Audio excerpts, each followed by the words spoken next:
I'm Edie Lush, and I'm here in the Hub Culture Pavilion in Davos, and I'm very pleased to be joined by Aviad Maizels, the president and founder of PrimeSense.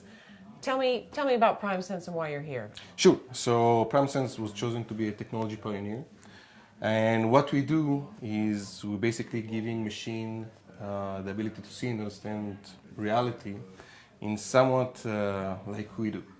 So for instance, imagine a world that robots will see their surrounding and will know exactly to navigate inside your room, will know where to clean, where the messy spot, and will clean it. You can say to them, hey, clean that spot. Imagine a world that TVs are interactive, so you have so much content coming to the TV. Instead of trying to figure out which button to press, you can just pick that one and just say to the TV, pick that one. Imagine a world that the TV will know you. And if it knows you, it will know what you like. If not, it can suggest specific show that is, specific to you, to your liking. And since we're talking about resilient dynamism, yep.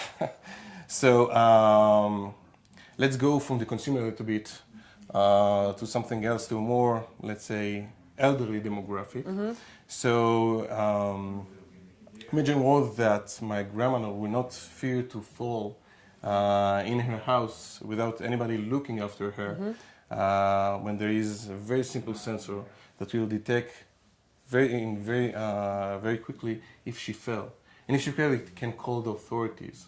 And it could totally change, the way that people support the elders. There is no real, right now, reason why people should move from their homes into nursery houses, where they will wait for nurse rounds after 12 hours to find out if they fell or not fell, if they're okay or not okay.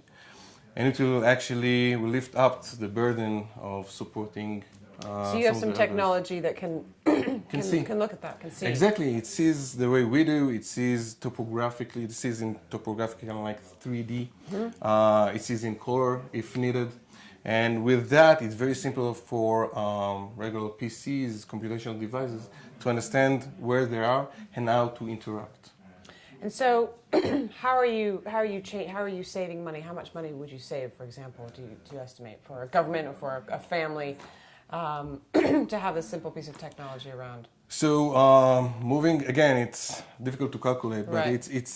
it's millions and millions of dollars because. Right. For instance, in Israel, going to a nursery house, it's about 50,000 shekels per month, right. which is quite a lot, and some people cannot afford that. So people staying, in house, and then the youngsters are taking care of the elders, and by that they're not providing for their homes. Right. So it's kind of like implicit going around in terms of the money. Right. But I believe this will totally change the dynamics. Inside even the family will give the elders the ability to feel free again, right. not to be supported by the ancestors, which is always quite an uneasy feeling for them. So this is another step. But basically, what PrimeSense gives is giving everyone some simple way to interact with devices, because technology can be can make us more productive in some way, but to some population it can bring also barriers. So I used the older BlackBerry that I used only I think 10% of its functionality. It was a great device. Right. It's 10% because it was difficult. There were lots of buttons, lots of combinations, and I couldn't remember everything. So though technologies can get us more productive, for some it can bring barriers.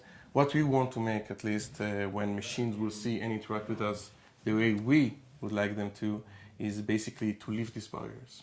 So our technology basically can see, but our vision is that it will be unseen. So it will just work like magic. Maizel, thanks so much for stopping by the Hub Culture Pavilion here in Davos, one of the technology pioneers, and I'm Edie Lush.